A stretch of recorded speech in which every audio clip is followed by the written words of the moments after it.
From the dark secret behind every alpha dragon to proof that the Night Fury might be the origin of all dragon life, today we're breaking down 10 details in how to train your dragon that most people completely missed. But first, if Toothless is your favorite dragon, drop a black dragon emoji. And if you want more secrets like these, hit that subscribe button right now. Number 1. The white bewilderbeast never had a chance. Here's why. The fight between the two bewilderbeasts looks like a clash of equals, but it was over before it started. Look at the tusk. Valka's bewilderbeast has straight tusks.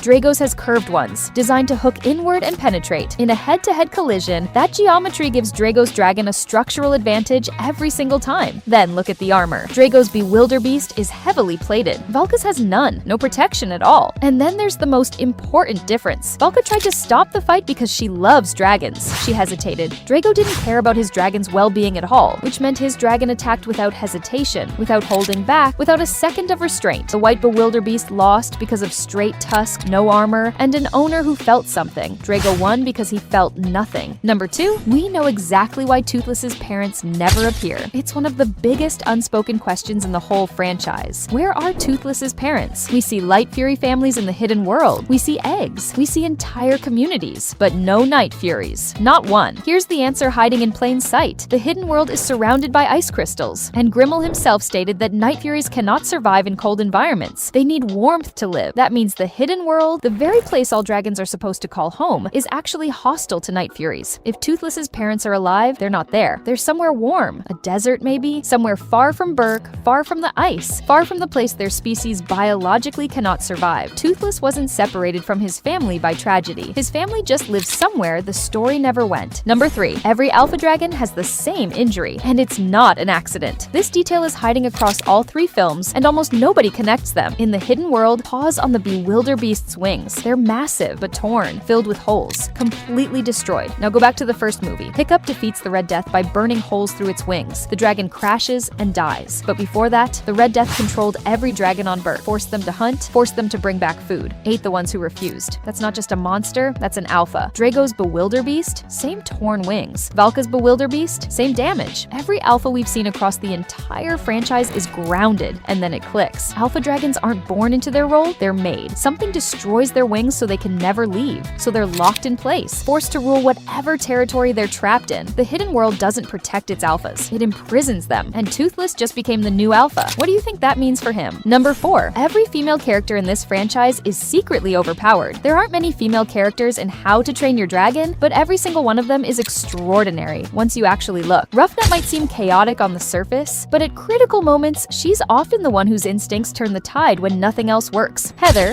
a TV series character most casual fans don't know, infiltrated a dragon hunter operation completely alone and survived as a spy. No training background, pure intelligence, and nerve. Astrid has been the strongest fighter in Berk's younger generation since childhood. She doesn't get jealous of anyone stronger, she just trains harder. Every time. Valka went toe-to-toe with Drago Bloodfist, a warlord with decades of battlefield experience, and held her ground. Her understanding of dragons surpasses almost everyone in the franchise. And then there's the number 1 spot. She fought a snow wraith as a young woman and survived. In old age, she fought one alone and pulled out one of its teeth. She also controls a vast network of connections across Berk that nobody else even knows about. Do you know who she is? Drop your answer in the comments. Number 5. The hidden world hid 3 details most people missed completely. There are 3 moments in How to Train Your Dragon, the hidden world that reward anyone paying close attention. When Hiccup jumps off Toothless to attack Grimmel, Grimmel fires a dart. Hiccup dodges it, but Toothless doesn't see it in time and gets hit. That's the exact same pattern as the second film, where Hiccup and Toothless dodge a net while Astrid and Stormfly take the hit. The franchise repeated its own tragedy with different victims, and most people didn't catch the echo. While Hiccup and Astrid watched Toothless in the hidden world, 2 more Light Furies can be seen observing him from the crowd. Toothless isn't being watched by just his mate, he's being evaluated by his new community. And the large dragon that knocks over a wooden post at the start of the film, that same dragon uses that exact same move later, knocking over the mast of an enemy ship. The movie quietly gave a dragon a character arc inside a single action beat. Even dragons learn from their mistakes. Number 6. How to Train Your Dragon 4 has already been hinted at. Most people assume the franchise ends with Toothless leading the dragons to the hidden world, and humans and dragons going their separate ways. But the story left a door open, and the short film Homecoming walked right through it. In Homecoming, Toothless's children fly out of the hidden world on their own, without a map, without guidance, and go directly to Berk. Not only do they find Hiccup, they watch a play about the history between humans and dragons. That's not random, that's a choice. And when Toothless saves Hiccup and then notices Hiccup's daughter for the first time, watch his pupils. They widen. He's not alarmed, he's curious. If Toothless's children can leave the hidden world that easily, so can other dragons. The separation was never permanent, it was just a pause. A fourth film, one following Hiccup's children forming a bond with Toothless's, isn't just possible, it's already been quietly set up. What kind of story would you want to see in How to Train Your Dragon for? Number 7. Drago is a way better villain than most people give him credit for. 3 moments in How to Train Your Dragon to show exactly how dangerous Drago really is, and most people watch them without registering what they were seeing. After Stoic sacrifices himself to save Hiccup from a mind-controlled Toothless, Drago looks back and smiles. Then he changes his mind about killing Hiccup, not out of mercy, but because he wants Hiccup to suffer the same loss he did as a boy. He turned a victory into a psychological weapon in real time. When Drago takes control of Toothless, he figures out Hiccup's flight device almost immediately. Hiccup spent weeks learning to fly Toothless. He'd been refining that mechanism for years. Drago needed one look, and when his Bewilderbeast surfaced from the water and destroyed a large portion of his own fleet, that was intentional. Drago had positioned those ships directly above his dragon specifically to conceal the air bubbles the creature produced underwater. He knew the ships would be destroyed. He sacrificed them without hesitation to keep his biggest weapon hidden until the exact right moment. That's not a reckless warlord, that's a tactician. Number 8. The Night Fury might be the origin of all dragon life. Here's a theory that sounds wild until you actually trace the logic. Look at how every other dragon class works. Monstrous nightmares specialize in fire. Gronkles specialize in durability. Deadly natters are basically living weapons. Each one is powerful, but narrow, built for one specific environment, one specific advantage. The Night Fury doesn't specialize in anything. Speed, intelligence, firepower, stealth, agility, every stat is maximized. No trade-offs. What if that's not because Night Furies evolved to be elite, but because they never had to evolve at all? What if they're the original form? From before dragons spread into different environments and adapted, Stoker-class dragons thrive near volcanic heat. Boulder-class dragons live among rocks and eat them. Tidal-class dragons need constant moisture and can't survive out of water. Every class looks like a Night Fury that moved somewhere specific and changed to fit. Grimmel hunted Night Furies to near extinction on purpose. And in evolutionary history, the oldest species tend to be the first to go extinct as newer adaptations replace them. If Toothless disappears, the original blueprint of all dragon life might disappear with him. Number 9. The fastest dragon in the franchise isn't who you think. Third place goes to the Cloud Jumper. Official speed rating 8. Its hidden wings fold out into an X-shaped configuration, giving it incredible maneuverability through complex terrain. But pure speed isn't its strength. Second place is Stormfly, the Deadly Natter, also rated 8. Lightweight build, precise movement, exceptional straight-line acceleration. But here's the detail that pushes her ahead of Cloud Jumper. In the spin-off series, Astrid feeds Stormfly chicken. Chicken gives her a massive temporary speed boost, enough to outrun Toothless in short bursts. It doesn't last, but it's real. First place is a tie. Toothless and the Light Fury both hold an official speed rating of 20, the highest in the franchise. Both belong to the Strike class, the fastest and most agile classification that exists. According to official lore, they can break the sound barrier. Theoretical top speed, approximately 1,614 kilometers per hour, which raises one question nobody has ever answered satisfactorily. At that speed, how does Hiccup stay on? Number 10. The live-action dragons look completely different. Here's what changed. The live-action How to Train Your Dragon doesn't just adapt the story, it reimagines what dragons actually look like. And once you compare them directly, the difference is striking. Animated Toothless had large, round eyes, square pupils, and subtle scales that only caught light at certain angles. He looked like a cat, like a pet, something you could trust. In the live-action version, his eyes are narrower, his skull is longer and sharper, his scales cover his entire body, and visible muscle structure runs across his frame. He looks dangerous. The hideous Zippleback lost its neck frill entirely. In the animation, those frills flared open as intimidation. In live action, the necks are thicker, muscular, and when scared, instead of snapping back with reptile precision, they just slowly back away. Less alien, more animal. The monstrous nightmare went from a streamlined giant lizard to a bulkier, heavier creature covered in thick scales and battle scars from years of fighting humans. The animated dragons were built to feel like companions. The live-action versions feel like something that existed before humans arrived. Wild, ancient, and not entirely safe. Both versions are incredible, but they're telling two completely different stories about what a dragon actually is. And that's it. 10 details across the entire How to Train Your Dragon franchise that most people never caught. Which one got you the most? The Alpha Dragon theory, the Night Fury origin theory, or what's being set up for a possible fourth film? Drop it in the comments. Hit like if you want more, and subscribe because we're going